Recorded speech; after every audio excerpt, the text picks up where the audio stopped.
مولانا سید محمد میاں رحمۃ اللہ علیہ کی زندگی کا ایک بہت اہم پہلو ان کی تعلیمی خدمات ہے۔ ابھی کسی مقالہ نگار نے کہا تھا کہ مولانا کی زندگی کا یہ اتنا ہمہ جہت پہلو ہے کہ اس پر تو پی ایچ ڈی کی جا سکتی ہے اور واقعی کی جا سکتی ہے۔ خود میرا موضوع بھی ہے مولانا محمد میاں صاحب بحیثیت ایک ماہر تعلیم اور ان کی تعلیمی خدمات، لیکن میں دیکھ رہا ہوں کہ ہمارے مہمان مقالہ نگار حضرات کے مقالے بھی مارد خطر میں، میں کیا سناؤں گا۔ بہرحال اس موضوع پر ایک مقالہ ہے حضرت مولانا مفتی جمیل احمد نذیری دامت برکاتہم کا، مولانا سید محمد میاں ایک مفکر تعلیم، ایک ماہر تعلیم۔ مولانا جہاں قلم کے بادشاہ ہیں وہیں تقریر پر دوان پر بھی بہت قدرت رکھتے ہیں۔ ان سے درخواست ہے کہ وہ اپنی بات کو 5 منٹ کے اندر پیش کر دیں۔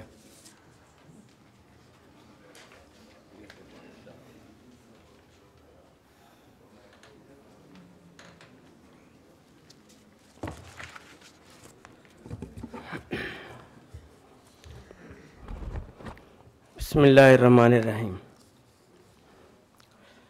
میرے مقالے کا عنوان ہے حضرت مولانا سید محمد میاں صاحب رحمۃ اللہ علیہ ایک مفکر تعلیم، ایک ماہر تعلیم۔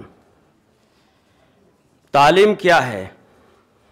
تعلیم کے معنی ہے سکھانا، حصول علم میں مدد کرنا، یہ اس کے لغوی معنی ہوئے، لیکن اصطلاحی مفہوم میں بچے کی دماغی، جسمانی اور اخلاقی تربیت کا نام تعلیم ہے۔ گویا تعلیم صرف سکھانے کا نام نہیں، تربیت بھی اس میں داخل ہے۔ نرا کسی چیز کا سکھا دینا اور واقف کرا دینا کافی نہیں جب تک عملی زندگی میں اس کے اثرات نہ ہوں۔ بہت سے لوگ سمجھتے ہیں کہ بچے کے دماغ میں معلومات ٹھوس ٹھوس کر بھرنے کا نام تعلیم ہے، جبکہ یہ حقیقت نہیں۔ بقول ایک مفکر، بچے کا ذہن کوئی برتن نہیں ہے جس کو میکانیکی طریقے سے بھر دیا جائے، وہ تو ایک زندہ چیز ہے اور پرورش و تغذیہ چاہتا ہے، اور غذا جب ہی جزو بدن ہوتی ہے جب اشتہا کے ساتھ کھائی جائے۔ اصول تعلیم صفحہ 10، ڈاکٹر ضیاء الدین علوی۔ اس سے معلوم ہوا کہ تعلیم طلباء کی معلومات میں اضافے کا نام نہیں، بلکہ یہ ایک عمل ہے غذا پہنچانے کا، آبیاری کا، نشو و نما کی طرف بھرپور توجہ کا، جس میں بچے کی خواہشات، دلچسپیوں اور صلاحیتوں کا بھی ممکنہ حدود تک لحاظ ہو۔ رسمی اور غیر رسمی تعلیم، جسے کچھ مفکرین باضابطہ تعلیم اور بے ضابطہ تعلیم سے بھی تعبیر کرتے ہیں۔ کسی بھی بچے کی تعلیم 2 طرح ہوتی ہے، رسمی اور غیر رسمی۔ رسمی تعلیم مدرسوں، اسکولوں اور تعلیم گاہوں میں ہوتی ہے، غیر رسمی گھر اور سماج کے ذریعے ہوتی ہے۔ رسمی تعلیم سے مراد وہ تعلیم ہے جسے لوگ تعلیم سمجھتے ہیں، غیر رسمی سے مراد وہ تعلیم ہے جسے لوگ تعلیم نہیں سمجھتے، مگر وہ بھی تعلیم ہوتی ہے اور دھیمے دھیمے اس کے اثرات ظاہر ہوتے ہیں۔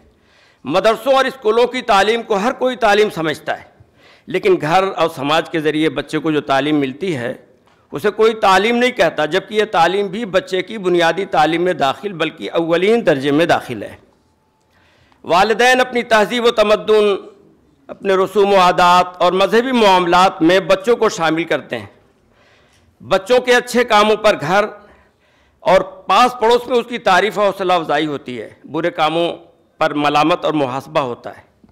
یہ ساری چیزیں بچے میں پسندیدہ معیار پیدا کرنے میں معاون ہوتی ہیں۔ گھر اور معاشرے کی ان دانستہ کوششوں سے بچہ بلند مقاصد طرف راغب ہو جاتا ہے، لیکن یہ غیر رسمی تعلیم بچے کی ساری تمدنی و معاشرتی ضروریات پوری نہیں کر پاتی، اس لیے مدرسہ اور اسکول کے ذریعے رسمی تعلیم کا نظام بنایا جاتا ہے اور خوب سے خوب تر کی تلاش جاری رہتی ہے۔ اگر غور کیا جائے تو ظاہر ہوگا کہ رسمی اور غیر رسمی دونوں طرح کی تعلیم باہم مربوط ہے، اور بچے کی علمی و استعدادی نشو و نما میں ایک دوسرے کی ممد و معاون دونوں کا باہمی ربط جتنا مضبوط ہوگا، بچے کی اٹھان اور ترقی اتنی ہی زیادہ ہوگی۔ یہ بات بھی بالکل واضح ہے کہ جس تعلیم کو ابھی غیر رسمی تعلیم کہا گیا ہے، اس کا جس رسمی تعلیم سے سب سے پہلے سابقہ پڑتا ہے وہ ہے مدرسوں اور اسکولوں کی ابتدائی تعلیم۔ یہ ابتدائی تعلیم اعلیٰ تعلیم کے لیے مہمیز ہوتی ہے اور بچے کی آگے کی ترقی کا راستہ کھولتی ہے۔ ابتدائی تعلیم کے ذریعے بچے کی ذات اور شخصیت پر ایسا گہرا اثر پڑتا ہے جو انمٹ ہوتا ہے اور پوری زندگی اس کے اثرات باقی رہتے ہیں۔ ماہر تعلیم کی ذمہ داری، ان تفصیلات کی روشنی میں ایک مفکر تعلیم اور ماہر تعلیم کی ذمہ داریاں صاف طور پر سامنے آ جاتی ہیں۔ ماہر تعلیم وہ ہوگا جو تعلیم کے لغوی و اصطلاحی مفہوم سے واقف ہو، جو رسمی اور غیر رسمی تعلیم کے فرق کو جانتا ہو، جو رسمی و غیر رسمی تعلیم کو باہم مربوط کرنے کے ہنر سے آگاہ ہو، جو ابتدائی تعلیم کے خد و خال کو اعلیٰ تعلیم کی استعداد پیدا کرنے اور ذوق و شوق اجاگر کرنے کے لیے درست اور صحیح سمت دے سکے۔ سید الملت ماہر تعلیم کی حیثیت سے اس میں کوئی شک نہیں کہ سید الملت حضرت مولانا محمد میاں صاحب رحمۃ اللہ علیہ ایک زبردست ماہر تعلیم اور مفکر تعلیم تھے۔ تعلیم کے موضوع پر ان کی تصانیف اس کا بین ثبوت ہیں۔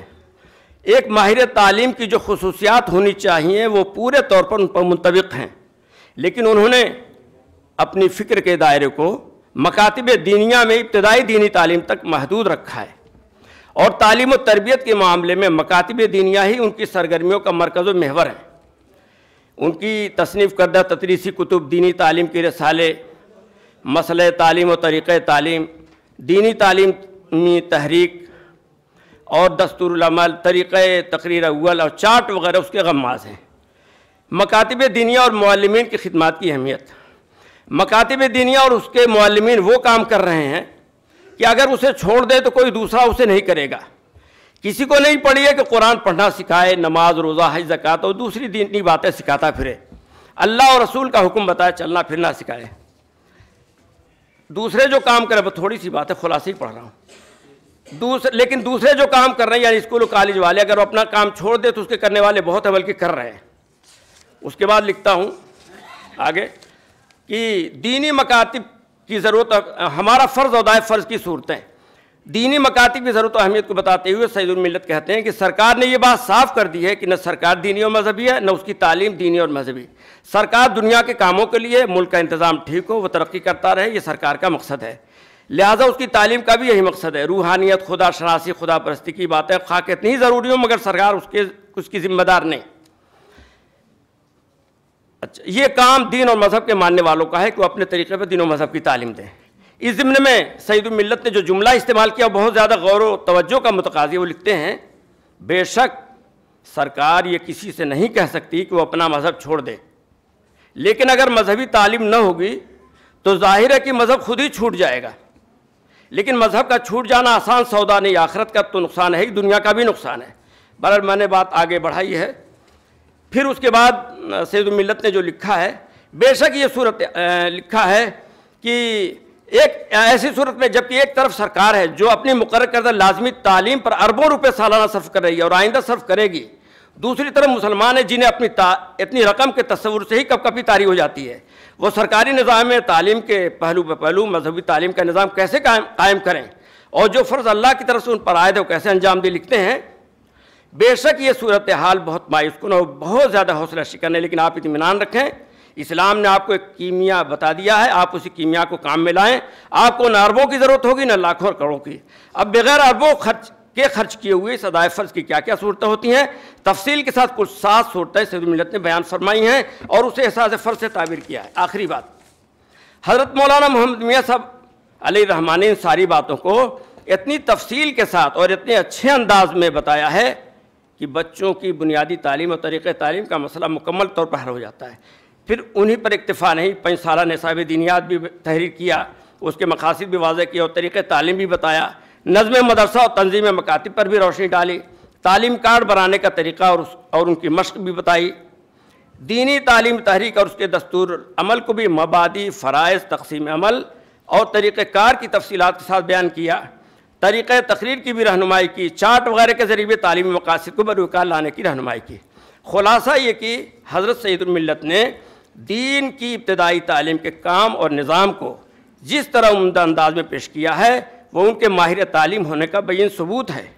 راقم سطور کو اس طرح کی کلی و جزئی تفصیلات عصری اسکولوں کالجوں کے ماہرین تعلیم کی تصانیف میں نہیں ملی۔ وہ لوگ صرف الفاظ کے گورکھ دھندوں میں پھنسے ہیں جبکہ سید الملت نے حقائق کے موتی رولے ہیں۔ وآخر دعوانا الحمدللہ رب العالمین۔